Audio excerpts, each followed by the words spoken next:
आज आपको बैगलेस दिवस के बारे में बताने वाला हूँ। सितंबर माह का डोमेन है मैं हूँ शिक्षक। इस माह में 4 सप्ताह हैं और चारों सप्ताह का अलग अलग गतिविधि को चयन किया गया है। जिसमें पहले सप्ताह के बारे में बात करें तो 2 कहानियों को चयन किया गया है, जिसमें कक्षा 5 से दानी पेड़ और कक्षा 7 से बिना जड़ का पेड़, ये कहानी का चयन किया गया है। इसे कैसे करें? इसे करने के लिए हमें मीना मंच और बाल संसद दोनों का सहारा लेना पड़ा है। जिसमें बाल संसद और मीना मंच की टीम कक्षा का संचालन करेंगे। इसमें 2 टीम, सबसे पहले हम मीना मंच और बाल संसद के बच्चों को 2 टीम में बांट देंगे और पहली टीम जो कि शिक्षण कार्य करेगी, जैसे क्लास में जाकर के वो पढ़ाएगी, और दूसरी टीम बाल अखबार तैयार करेंगे।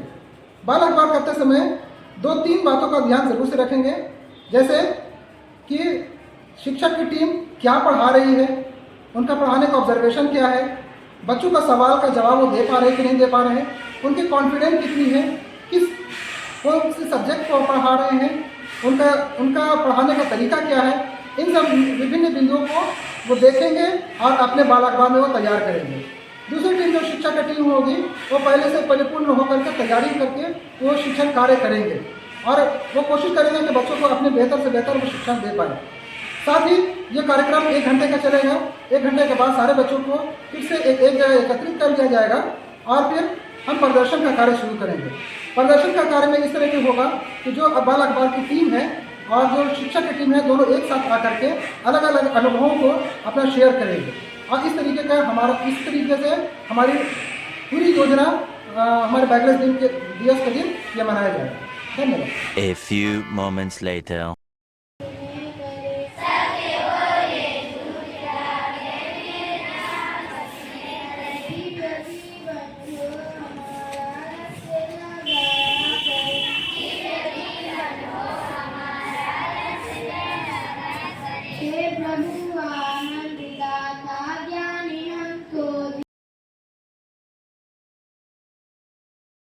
उसकी छाया में बैठता था, उस पर चढ़ता था और उसके साथ बहुत टाइम तक खेलता था। हर टाइम बस खेलता ही था और जब भी उसको भूख लगता था वो आता था और पेड़ से फल मांगता था, तो पेड़ फल उसको देता था खाने।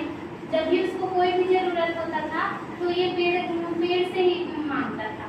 और जब उसको पैसे की जरूरत होती थी तो उसका तना काट कर और बेचता था बाजार में और उसके बाद उससे जो पैसा मिलता था वो रखता था। जब धीरे धीरे लड़का बड़ा होने लगा तो उसकी ज़रूरतें बढ़ती गई। जैसे जैसे जानते हो कि बड़ा होने से क्या होता है, ज़रूरत बढ़ती जाता है, पैसों की कमी होने लगती है, तो उसके लिए तो पैसा चाहिए। तो जैसे जैसे बड़ा हुआ तो उसको पैसे की ज़रूरत होने लगी, तो वो गया पेड़ के पास और बोला कि हमको पैसे की ज़रूरत है, हमको पैसा चाहिए, तभी तो हम अपना मतलब आगे का गुजारा करेंगे। तो ये मतलब कि शादी करने का फैसला किया कि हम शादी करेंगे और फिर उसके बाद अपना जीवन बिताएंगे। तो गया पेड़ के पास और उसके बाद उससे पैसा मांगा। तो पेड़ बोला हम तो पैसा रखते नहीं ना, और शाखा बेच दे तुम पैसा कमा लो। तो ये गया बाजार में, इसका तना काटा और बाकी सारा तना बेच दिया और बाजार से फिर पैसा ले लिया। फिर उसके बाद क्या किया कि उसको मतलब मछली पकड़ने की जरूरत आई। उसको खाने के लिए तो कुछ था नहीं, तो मछली उसको चाहिए था, तो उसके लिए नाव चाहिए। नदी में तो नाव डालेंगे तभी तो मछली पकड़ाएगा बीच में जाके। तो फिर उसके पास नाव नहीं था तो क्या किया, उससे गया और शाखा मांगा, तो शाखा दिया। तो शाखा से क्या किया कि उससे नाव बनाया और नाव बनाकर गया बीच में और उससे मछली पकड़ा, मछली को बाजार में भी बेचा और बाकी जो बचा खा भी लिया। उसके बाद फिर उसके बच्चे लोग थे तो उसके लिए कपड़ा ये सब का जरूरत था, तो पैसा कहाँ से लाता, उसको वो तो कुछ करता नहीं था, बचपन से बस खेलता कूदता था और कुछ नहीं करता था। जो भी जरूरत होता था वो पेड़, मतलब समझो कि मम्मी पापा हम लोग का काम करते हैं और कोई करता है, मम्मी पापा के अलावा नहीं करते हैं। तो इसके लिए मम्मी पापा कौन थे? पेड़ थे, उसके अलावा कोई नहीं था, पेड़ के अलावा और कोई नहीं था। इसके ये इसका घर था, छोटा सा घर था झोपड़ी जैसा, और उसके बगल में ही पेड़ था। जब भी काम पड़ता था तो पेड़ के पास जाता था, बड़ा में भी पेड़ ही के पास गया। धीरे धीरे क्या हुआ कि जब बड़ा होने लगा तो पेड़ भी मतलब पुराना होने लगा और बच्चा धीरे धीरे युवा हो गया। युवा के बाद बेच दिया। अब उसका पूरा शाखा टूट गया तो उसमें तो फल होगा नहीं, सब चीज खत्म हो गया। उसके बाद उसका क्या बचा, सिर्फ जमीन का इतना भाग बचा, पेड़ का ठूंठ बचा उसका नीचे वाला। उसके बाद ये जब बूढ़ा हुआ तो इसके लिए कुर्सी नहीं था बैठने के लिए। बोला कि हम कुर्सी कहाँ से लाएं, हम बूढ़े हो गए हैं।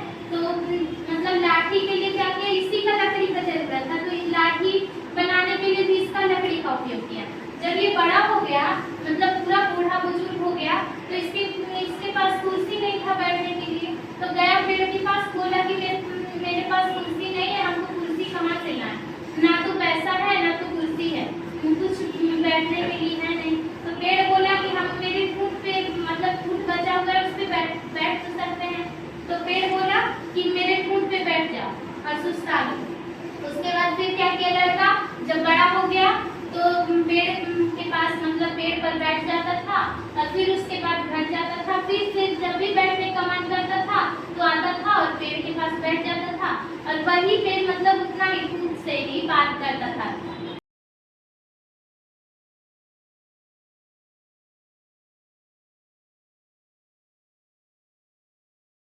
A few moments later. नाम रीना कुमारी है और मेरी शिक्षिका का नाम काजल कुमारी है। हम सभी मध्य विद्यालय की छात्रा हैं और हम लोग कस्तूरबा 7 में पढ़ाने गए थे और हम लोग का टॉपिक दानी पेड़ था। सबसे पहले हम लोग क्लास में गए तो सभी बच्चों ने हमसे पूछा आपका नाम क्या है, तो हमने परिचय दिया, फिर अटेंडेंस लिया। उसके बाद हम लोग बोर्ड पर पहले टॉपिक का नाम दिए और कहानी की शुरुआत करते समय उसने पूछा दानी किसे कहते हैं और इसके बारे में बताया। फिर सभी बच्चों से प्रश्न पूछा और सभी बच्चों ने उत्साह के साथ बताया। फिर कुछ वाक्य भी बनाकर बताए। फिर 5 से 6 वाक्य बनाने के लिए दिया और सभी बच्चों ने वाक्य बनाया। कुछ बच्चों का उत्तर सही था, कुछ का गलत था, तो शिक्षिका उनका सही उत्तर बताया और उसके बाद उसने कहानी के लेखक का नाम भी बताया। कहानी के लेखक का नाम सेल सिल्वरस्टाइन है। इन्हीं बातों के साथ बेल लग गई। कुमारी है, मैं कक्षा 1 की छात्रा हूँ। मैंने आज शिक्षक की भूमिका निभाई। मुझे आज बहुत अच्छा लगा कि मैं आज शिक्षक बनी और सारे बच्चों को पढ़ाई। मैंने 6th क्लास में पढ़ाया और मैंने दानी पेड़ पढ़ाया और सारे बच्चों को समझाया। सारे बच्चों को समझाया और पढ़ाया। तो मैंने एक सवाल किया कि दानी पेड़ में किसने भूमिका निभाई, तो सारे बच्चों ने कहा पेड़ ने और एक छोटे से लड़के ने। सारे बच्चे अच्छे से पढ़ रहे थे। बीच में मैंने पढ़ाना स्टार्ट किया तो सारे बच्चे हल्ला करने लगे और मैंने सबको शांत करा तो सारे बच्चे शांत हो गए। फिर मैंने एक एक करके सारे बच्चों को बोर्ड पे बुलाया और सवालों के जवाब लिखवाए। इसी के साथ मैंने अपना शिक्षक का रोल समाप्त किया।